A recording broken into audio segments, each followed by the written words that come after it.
All right. I don't know about y'all, but this is my favorite part of the night.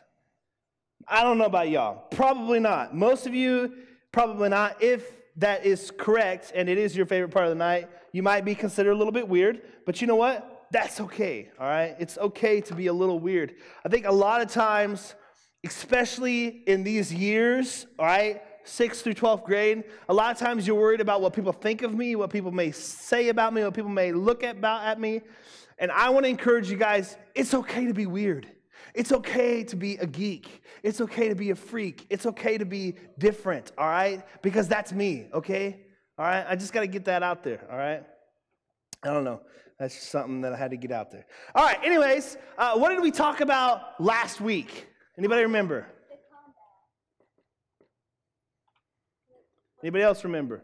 Off the top of your head or off your notes real quick? I talked about what's taking you out. That's right. Anybody have any more than that? I'm not reading this. You talked about... Wait, this was a couple weeks ago. You talked about a comeback story. Uh-huh.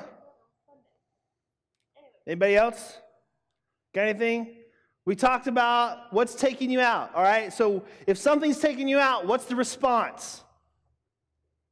Like not go for it. Okay? Not tapping out, okay? Anybody see my dance on Instagram and remember? Get up off of that thing. Nobody remembers that? Okay, cool. All right, get up off of that thing, right? Whatever's taking you out, whatever's holding you back, whatever's carrying you out to your death and destruction, just like the man on the stretcher in the town of Nain, whatever's taking you out, get up off of it and stand on Jesus. That's what we talked about last week. The first week, I'm not even going to ask you because you probably don't remember, but the first week we talked about briefly about Moses, Joseph, Samson, David, Peter, all those guys that we called the comeback boys of the Bible, right? Moses, everybody knows Moses. He's famous. There's movies about him. He's the guy who splits the sea. He's the guy who has a stuttering problem, kills a guy, was adopted as a baby into Egypt under Pharaoh, right? That's Moses. Moses ends up leading the people of Israel out of bondage and supposed to be into the promised land, but they don't quite make it there. They end up wandering the wilderness for 40 years. But Moses was a comeback boy. Another one was Joseph. Joseph, he had these dreams, and he told people about these dreams, and he ended up getting in trouble about that. And he ended up getting sold into slavery, but he ends up, right, God was setting up a perfect redemption story in the life of Joseph and his brothers because he ends up in a high position and able to offer forgiveness to his brothers for being sold into slavery. Samson, everybody knows Samson, big Hulk, like that's the Hulk of the Bible, has long hair, loses his power because he messed up with a woman and she cut his hair off, and then he prays to God for strength back, and he pulls the pillars in and kills a bunch of Philistines, right? That's another comeback guy. David, everybody knows David, King David. King David did a lot of things wrong, but he usually turned back to God, and he was considered ultimately a man after God's own heart. And so everybody knows most of these Bible characters. If you don't, that's okay. You probably know a little bit about them because these guys are famous. There's movies made about them. They get talked about in the secular world just as much as in the Christian world. And so everybody knows these guys. But when it comes to our comeback, when it comes to my story, we begin to think that we're made differently than those men. We begin to think that we're different than those men. We're not like a Moses or a Joseph or a Samson. And we begin to doubt if God can actually do a comeback in our situation. My senior year in high school, I'm going to be real with you guys for a minute. My senior year in high school, towards the middle of my senior year, my grandma started getting sick. And she had COPD. She had smoked for a long time. She was getting sick. She was on oxygen. We moved her back from Texas to be close to us. She still wanted to live by herself, but she was sick. And I just remember getting close to my graduation date. We were supposed to be going over to my grandma's house for like a birthday celebration or something. I don't remember really what we were going there for. But all the family was headed to her house to hang out. right? But we get there, and immediately, like, she's not doing well, and we call the ambulance, and the ambulance comes, and I got sent to tell our family members from out of town that, hey, you can't come over because my grandma's going to the hospital. And so I go that direction to tell whoever, I don't remember who it was, hey, don't come over. I get there, I tell them. On my way back, I pull into my grandma's driveway, and I remember the ambulance being there, and I remember the last time that I saw my grandma alive, coming out on a stretcher and going into the ambulance. And then that was the last time I saw her alive. My mom went on the ambulance with her. They tried CPR, they tried everything, they tried to bring her back, they tried to revive her. And I remember getting to the hospital, because I went straight to the hospital, as an ambulance, but by the time I got there, she had already gone. And I remember walking into the ER, wherever they were keeping her, and I remember seeing all these tubes coming out of her, and all the different things that they had tried to do to resuscitate her and bring her back to life. And I remember in that moment, it was just seared into my mind, my grandma's not coming back. And she was the only grandparent that I was actually close to. And it was right before I graduated high school. I really wanted her to see me graduate. I was her favorite grandchild, okay? I know that. I was also her first grandchild, so that probably helped. But she loved me. I remember she used to sit me on her lap, and she used to sing Barney to me when I was really little. And then on my 16th birthday, she wanted to do that again just because of old time's sake. So on my 16th birthday, I sat on my grandma's lap, and she sang the Barney song to me. And so, in that moment, I realized that my grandma wasn't coming back. And to this day, I still have dreams about what I saw in the hospital that day. I still have dreams that my grandma is still alive. Like, it's never going to go away. Because there's a marker in a cemetery that reminds me of that she's gone. She's not coming back. I'm not going to see her on this side of heaven. And I think a lot of times we have that mentality as we just give up hope. We know that there's not going to be a comeback in a certain situation. For me, it was my grandma. For you, it might be, my mom and dad, or my mom or my dad is never going to come back into the picture of my life. It might be my health isn't going to come back, Maybe it's something you struggle with health-wise that you just it's never going to come back. I've given up on trying to lose 20 pounds because it just ain't going to come back. It may be whatever it is in your life, fill in the blank, there's not going to be a comeback. And so what do we do in those moments where we say there's no possibility of a comeback in this situation? Because that can be really discouraging and really disheartening, right? Because this series is supposed to be the comeback, right? That's what we're talking about. And so what do we do when there isn't an earthly comeback possible? Psalms 34:18 says, "The Lord is close to the brokenhearted, and he saves those who are crushed in spirit." The Lord is close to the brokenhearted, and he saves those who are crushed in spirit. I can't help but wonder if there's somebody in here tonight that feels brokenhearted, that feels crushed, that feels like they're torn apart by something. There's an area in your life that you're like, I can't have a comeback here. It's not going to happen. And David reminds us here in Psalms that God is close to us even in those times. Jesus, in the New Testament, constantly reminded the disciples that he was with them during their ministry. So let's look at one occasion where Jesus does that. Mark chapter 4, starting in verse 35. So before we get there, Jesus had just finished doing ministry across the lake in Galilee. All right, that's where he did a bunch of stuff. He did the sermon on, I got a silly string on my arm. He did the Sermon on the Mount. He healed a bunch of people. He exorcised demons. He did all these miracles. Jesus did all this ministry in Galilee, and then he says, hey, we're going to go over to the other side, and that's where we're picking up. As evening came, Jesus said to his disciples, let's cross to the other side of the lake. So they took Jesus in the boat and started out, leaving the crowds behind, although other boats followed. But soon a fierce storm came up. High waves were breaking into the boat, and it began to fill with water. The Sea of Galilee was susceptible to sudden storms because of its geography. So in any moment, a storm could come through Galilee and wreck a boat.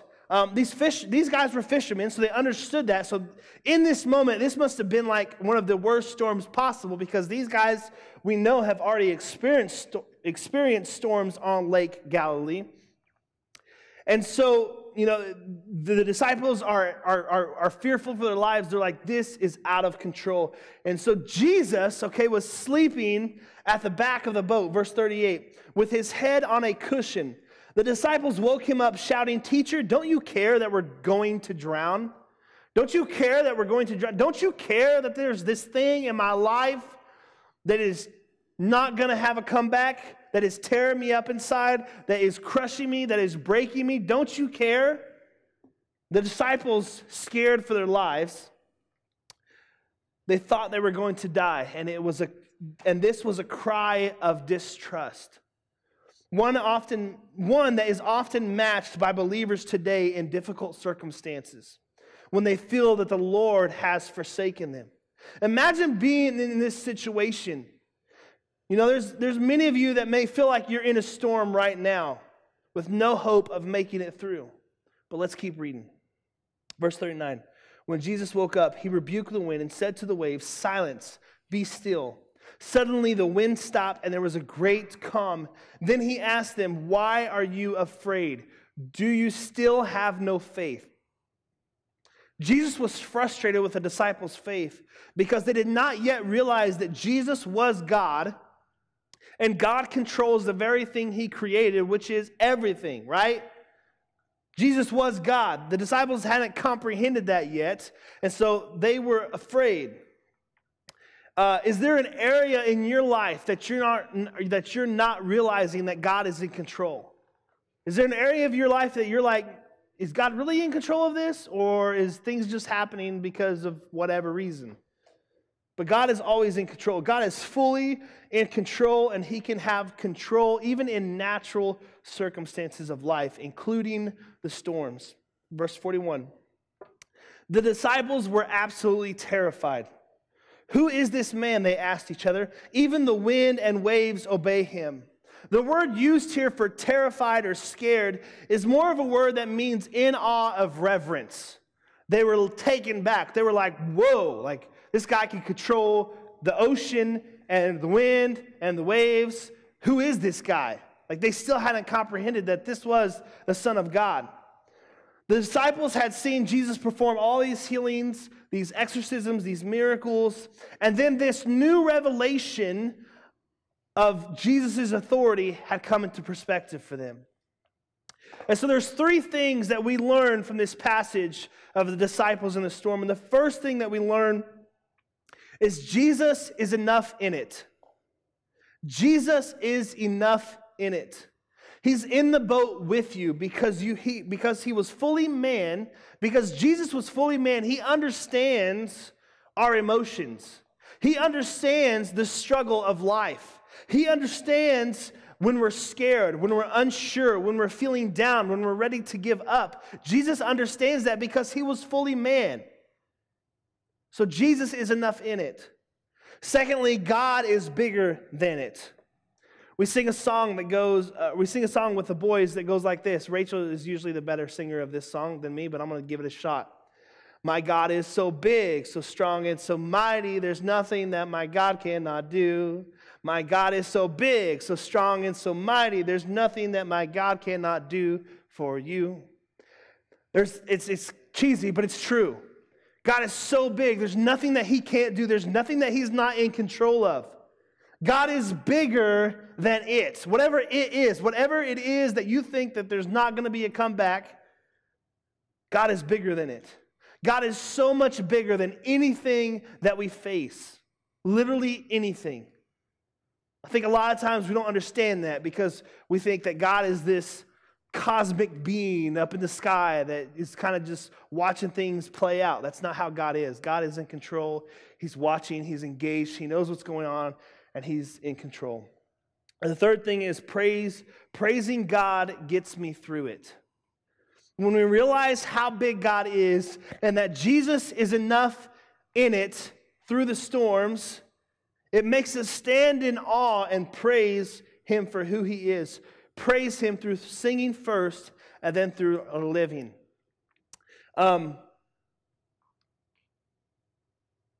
There's something different about singing praises. And I think a lot of you guys don't get it yet. We have an opportunity of singing before the message. And the reason for that is because it's supposed to prepare your mind and your heart for the word. And beyond the reason of that, praising God gets us through it, right? So I want to challenge you guys, next time you're in worship, whether it be in here, in your car, in the main auditorium on a Sunday, the next time that you're engaging in singing worship, vocally singing with your mouth, that's how you're supposed to do it. You're supposed to be sound coming out of your mouth.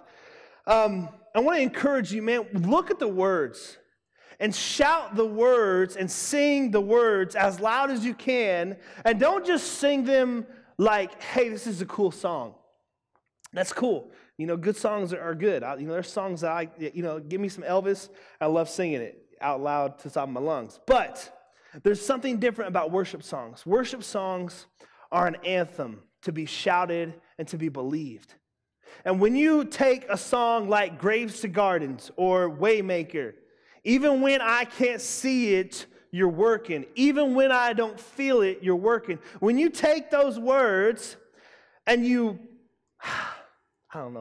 sing them through your mouth, from your heart, you begin to believe that.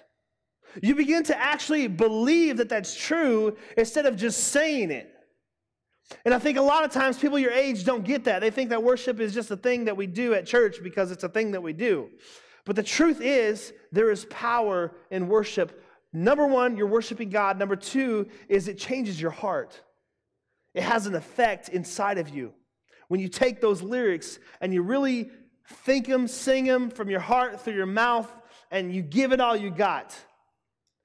There's very rare occasions where I'm singing and I ain't giving it all I got. Now, granted, I know I have a loud voice, and I'm really loud sometimes. But there's a purpose in that, right? If I'm just singing like this and I'm just, following the words, even when I don't see it, you're working. Even when I don't feel it, you're working.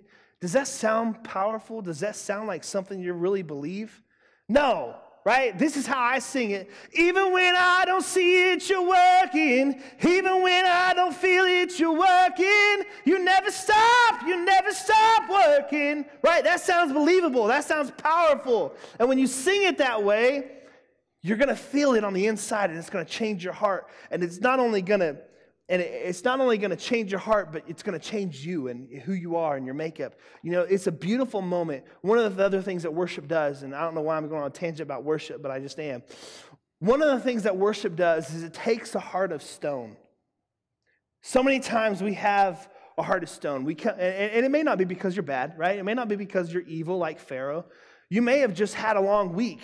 You may just have stress and anxiety and things weighing on you, and you walk into a building or you walk into wherever you're going to worship, whether it be in your bedroom or your car or wherever it is, and you have just a hard, callous, stone-like heart, right? And you just kind of, it's not that you're not going against God and you're not sinning, you just ain't feeling it that day, right?